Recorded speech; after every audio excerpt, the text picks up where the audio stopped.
النكاح من سنتي ما قال النبي هو الصحيح نكاح مبارك نكاح مبارك زواج مبارك النكاح من سنتي ما قال النبي هو الصحيح نكاح مبارك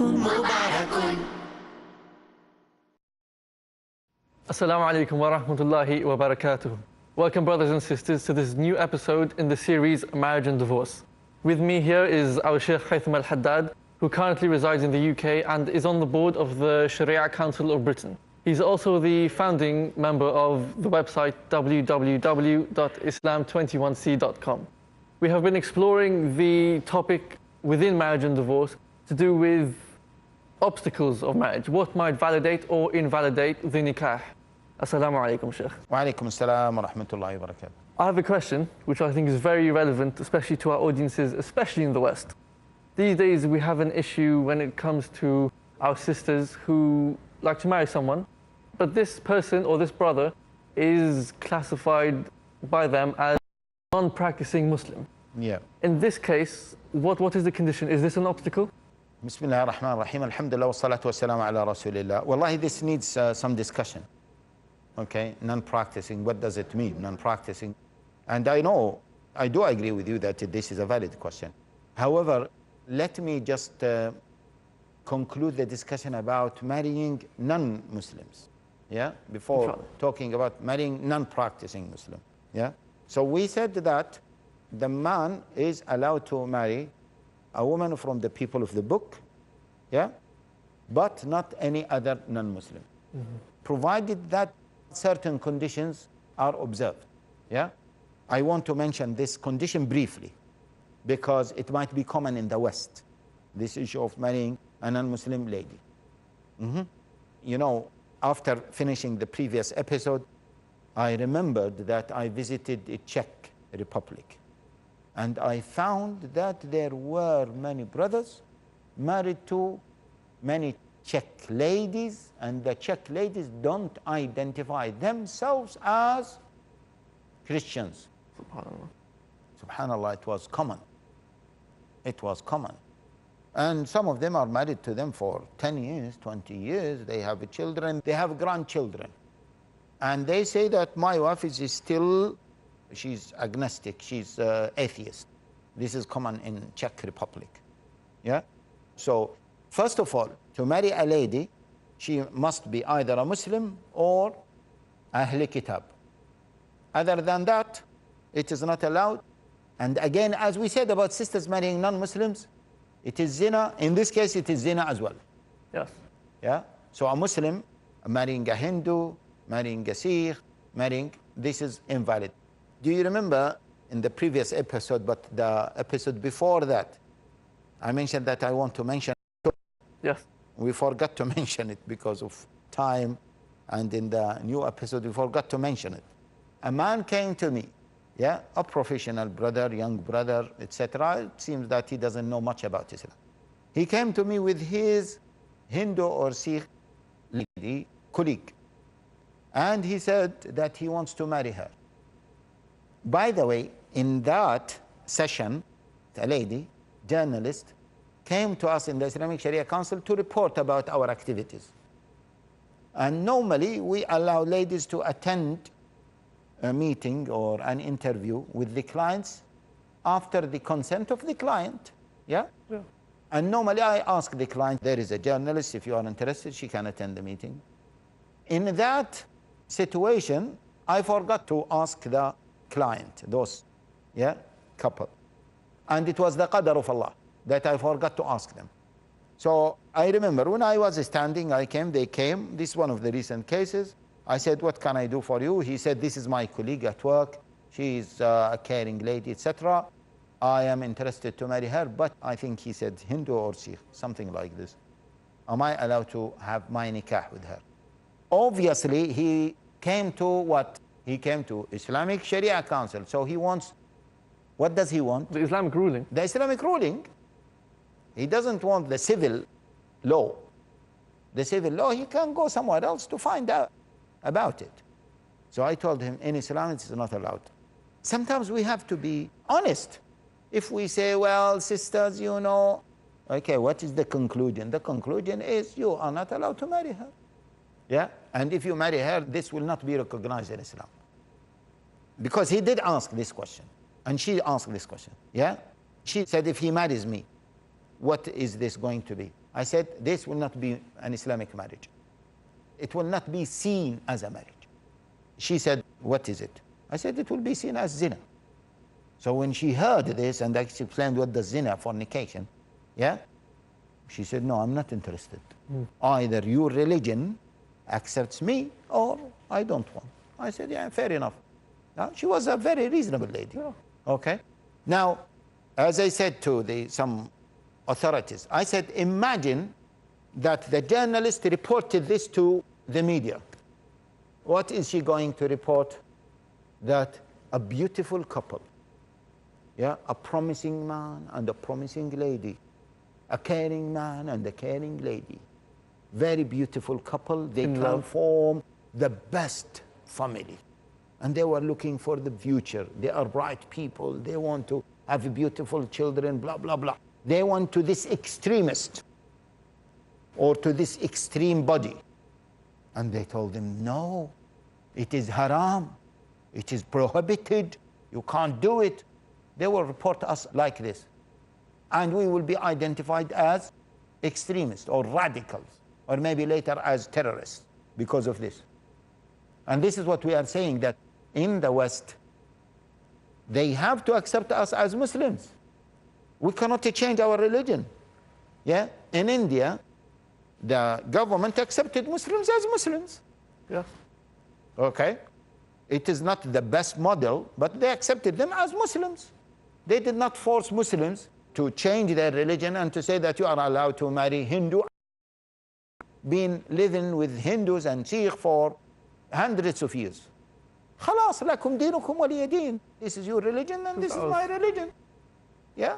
We need to look forward how to coexist peacefully. We cannot say that we cannot live together unless you change your religion and I change my religion. This will never happen. Okay? So we cannot change this. Now, let me continue the conditions for a Muslim man marrying a non-Muslim lady from the people of the book. The first condition, she should be either Muslim or from the people of the book. The second condition is she has to be muhsan. Muhsan, chaste woman. Okay? Allah Jalla wa Ala says in the Quran, وَطَعَامُ الَّذِينَ أُوتُوا الْكِتَابَ حِلٌّ لَكُمْ وَطَعَامُكُمْ حِلٌّ لَهُمْ وَالْمُحْصَنَاتُ مِنَ الْمُؤْمِنَاتِ وَالْمُحْصَنَاتُ مِنَ الَّذِينَ أُوتُوا الْكِتَابَ مِنْ قَبْلِكُمْ. Yeah? وَالْمُحْصَنَاتُ مِنَ الْمُؤْمِنَاتِ وَالْمُحْصَنَاتُ مِنَ الَّذِينَ أُوتُوا الْكِتَابَ مِنْ قَبْلِكُمْ. What does وَالْمُحْصَنَاتُ مِنَ الَّذِينَ أُوتُوا الْكِتَابَ مِنْ قَبْلِكُمْ mean? And the chaste women from the people of the book. What does this mean? It means that if this lady sleeps with any man, even if she's Muslim, or even if she is from the people of the book, you are not allowed to marry her. Now, with Muslims, generally speaking, they don't sleep with any man. Now, the people of the book, okay, because they don't identify, now especially the people of the book are secular. Yes. Yeah? They don't identify what we identify as zina, they don't identify it as fornication. Yeah? Unfortunately. Unfortunately. And this is the reform, now the reformed religion. They don't identify a boyfriend-girlfriend relationship as what? As zina. They consider zina as what?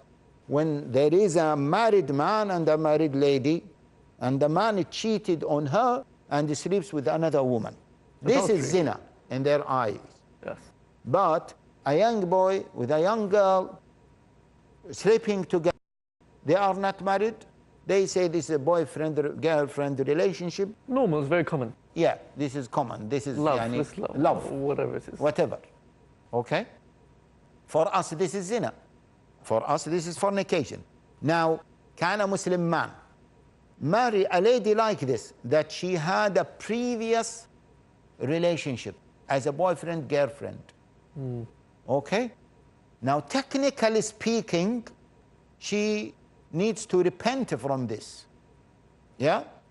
Or if she were exposed to a situation like this, she wouldn't accept it in order to identify her as a muhsana. Which means, be careful, if a brother used to know a lady from the people of the book and he used to sleep with her, then he repented and he wants to become a good practicing Muslim and he wants to marry her. Now, she used to sleep with him. Technically, she used to commit zina with him. And she does not stop that because she has not seen this as a problem. As a problem in the first place. So, is this brother allowed to marry his girlfriend? Does she classify as a chaste woman? Yeah? This is a matter that needs to be discussed. And inshallah, Sheikh, we will discuss this right after the break, inshallah. Inshallah. Inshallah. Brothers and sisters, please come back with us very soon to continue this very, very important topic. Assalamu alaikum wa rahmatullahi wa barakatuh. نكاح مبارك نكاح مبارك. Assalamu alaikum. I am Dr. Hussein Hamid Hassan. You are watching TV, The Solution for Humanity.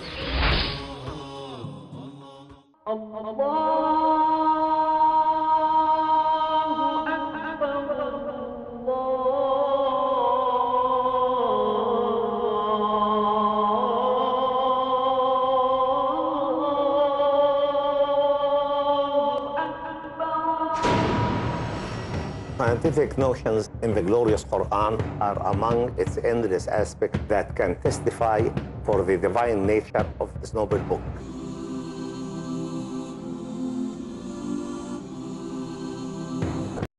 These scientific notions are probably the best addressed to the people of our time. I am Zaghlul Al-Najjar. Please join me in this program to discuss some aspects of the scientific notions in the glorious Quran. سنريهم آياتنا في الآفاق وفي أنفسهم حتى يتبين لهم أنه الحق.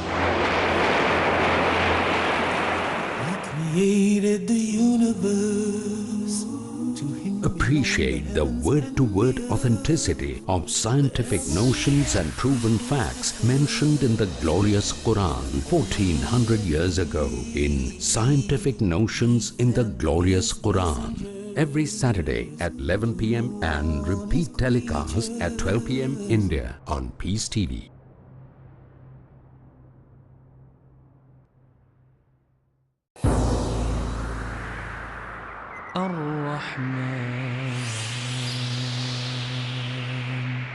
A servant is not afflicted with any punishment greater than having a stiff heart and being away from the Almighty, the Compassionate. Hearts are God's vessels on the earth. The most beloved ones to Him are the soft and the most purest. If hearts are nourished with God's remembrance and quenched with His meditation, it will witness great wonders and deep wisdom. Since our hearts are enlaced with layers of oblivion, we need to cleanse them to stand sound and pure before Allah. To know more, join us on Peace TV's new series on healing hearts, where we can join together the caravan of the sincere servants of Allah. Let's try and purify our hearts from all destructive sins to taste true success in Healing Hearts. Tonight at 11:30 p.m. and repeat telecast at 12:30 p.m. India on Peace TV. A man, a mission, a world-renowned orator on Islam and comparative religion. He dedicated more than 5 decades of his life for dawah. Ahmad Deedat. We Muslims believe that Jesus is the Christ. This book as an eternal book of guidance for you and for me, for the whole of mankind. It's a solution to the problems of mankind. The miracle is when you expect a man to be dead and he's alive. That's a miracle. Man with a Mission, next on Peace TV. نكاح مبارك نكاح مبارك. Assalamu alaikum wa rahmatullahi wa barakatuhu. Welcome back, brothers and sisters. With me here is our Sheikh Haitham Al Haddad, who currently resides in the UK and is on the board of the Sharia Council of Britain. He's also the founding member of the website www.islam21c.com. We are currently finding out very, very important information about the issues of who can marry who. Specifically in this case here, the Muslim woman who she can or cannot marry, and also the same for the Muslim man. Can he marry a non-Muslim? Bismillah ar-Rahman ar-Rahim. Alhamdulillah wa salatu wa salam ala Rasulillah. We said that the man is allowed to marry a woman from the people of the book, but not any other non-Muslim, provided that certain conditions are observed. I want to mention this condition briefly because it might be common in the West, this issue of marrying a non-Muslim lady. I visited the Czech Republic and I found that there were many brothers married to many Czech ladies, and the Czech ladies don't identify themselves as Christians. SubhanAllah. SubhanAllah, it was common. It was common. And some of them are married to them for 10 years, 20 years, have children, they have grandchildren. And they say that my wife is still, she's agnostic, she's atheist. This is common in Czech Republic. So, first of all, to marry a lady, she must be either a Muslim or Ahl Kitab. Other than that, it is not allowed. And again, as we said about sisters marrying non-Muslims, it is zina. In this case, it is zina as well. So a Muslim marrying a Hindu, marrying a Sikh, this is invalid. Now, technically speaking, regarding the case I mentioned, a Muslim man had a Christian girlfriend. Obviously, this girlfriend, technically speaking, this relationship is zina.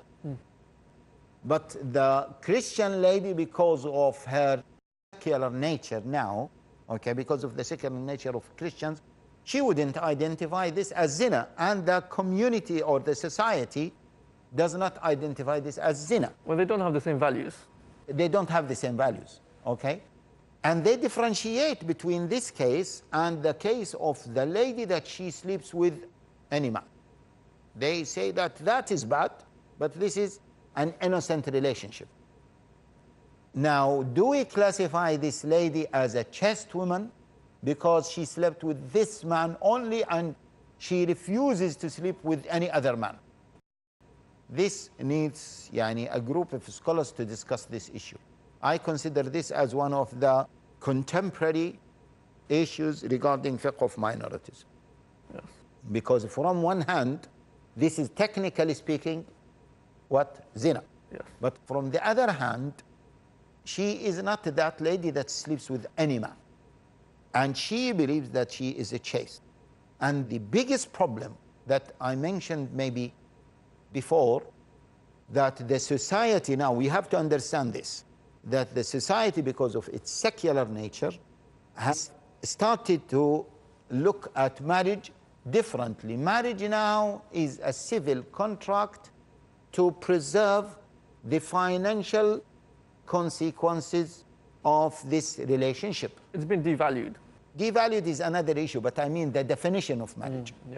The definition of marriage in the West is a civil relationship, that is built in order to preserve some legal rights. You remember when we said, what is marriage in Islam? In Islam, marriage is a contract that allows the couple or the married people to have sexual intimacy. So, sexual relationship is not allowed except in this situation. In this situation, which is marriage. But for them, they can have sexual relationship with anyone. Yeah? Okay? This is not an issue for them. But married people, they have legal consequences, financial consequences. So that is marriage for them. That's why they run away from marriage, but they stay in a relationship which is maybe cohabiting by common law, as we have in the UK. And the lady that is involved in such a relationship, she doesn't sleep with any other man. Yeah? The difference is her boyfriend or her partner, yeah, not boyfriend, partner, and this is the word that is used now, they did not register the marriage in the civil bureau, in the civil court. So they are not identified by the law as married people. Otherwise, they are identified by the society as what? As partners, as a couple. And they have children, and people respect them. They don't see that they are indecent people, etc. I am mentioning this because if there are scholars who are watching this, they will not say, wow, Sheikh Haitham became a liberal person. He's looking at this boyfriend-friend relationship as decent relationship, or he doesn't see it as a zina. I'm not saying I'm not talking about a boyfriend-girlfriend relationship where this lady sleeps with another man. No, I'm not talking about this. We need to understand the difference, yeah? And we need to understand the Western context. Otherwise, we will not be scholars, we will not be fuqaha, okay? And we will come up with wrong answers, by the way, okay? So now, we said, this kind of relationship, does it mean that this lady is a chaste woman or not? It is, I cannot confirm an answer now. We need to discuss it, okay? Why we mention this? Because we said that it might happen that a man, yeah, brings his girlfriend or his partner. She's not Muslim, she's from the people of the book, and he wants to marry her. Can we do this or not? I said, I don't want to confirm an answer in public. Now, on the other side, we were talking about a Muslim lady getting married to a non-Muslim man. This is identified as zina. This is the opinion of all scholars. There is no difference of opinions. There is no discussion about it. Full stop. Okay? Whether he is a Christian, he is non-Christian, whatever. Same rule is applied on a couple, yeah? If they were married and one of them accepted Islam. This is a masala that needs to be discussed. Maybe we can discuss it sometime later. I want to go back to the issue of non-practicing brothers. So now, in many cases, some sisters say, we received a proposal from a non-practicing brother. Do we go ahead for that or not? Just before we continue, non-practicing brother or sister, does it make a difference? Yeah, or a sister, or a sister. See, the first question I ask, what do you mean by non-practicing brother? Is he a brother who does not pray at all? Or he prays but he has some shortcomings? This is the first question. If he doesn't pray at all, yeah, then it is problematic. I normally advise not to marry him. But if he prays, khalas. The first main condition, which is that he is a Muslim, identified, declassified, etc. as a Muslim. Let us move to the next step. Why you call him a non-practicing person? Is he committing a sin? Does he like Islam, etc.? To cut it short, if this person prays, if this brother prays, or this sister prays, and this brother in general loves Islam, loves to be a better Muslim, then I say to sister, generally speaking and technically speaking, you are allowed to marry him. Now, is this the best choice or not the best choice? Different issue. Is a different issue. Unfortunately, this is something very common in the West. Oh, yeah. That's why we want to make this program as relevant as possible to all communities. And that's why I keep saying it's very useful to have you here, because you're on the Sharia Council, on the board, so you see practical examples in the society. Alhamdulillah. Alhamdulillah. May Allah accept it from us. Ameen. And may Allah help us to benefit the ummah. May Allah help us to disseminate this information to people. Because seriously, wallahi, from the bottom of the heart, I always say that because of our ignorance of Islam, we put ourselves into major problems. And some of those problems are unsolvable problems. You remember the case of that sister who was married to the first man, to the second man, third man, without divorce from the first one and the second one. Disaster. And then she wants a solution, and she wants a quick solution. Subhanallah. How can we solve a problem like this? Yeah? So that's why we need to learn and we need to listen. And that's why we are trying to make this discussion as relevant as possible. Jazakallah khair, Sheikh. It was great talking to you. Inshallah, we will continue in other episodes and other topics. Brothers and sisters, please return with the next episode with us to discuss further obstacles and also then lead on to other conditions that might validate or invalidate the nikah. Assalamu alaikum wa rahmatullahi wa barakatuhu. نكاح مبارك زواج مبارك النكاح من سنتي ما قال النبي هو الصحيح نكاح مبارك There is joy, there is happiness in this union, let there always be bliss. Allah will bless your home with light, your heart with never-ending delight. Two worlds today have now been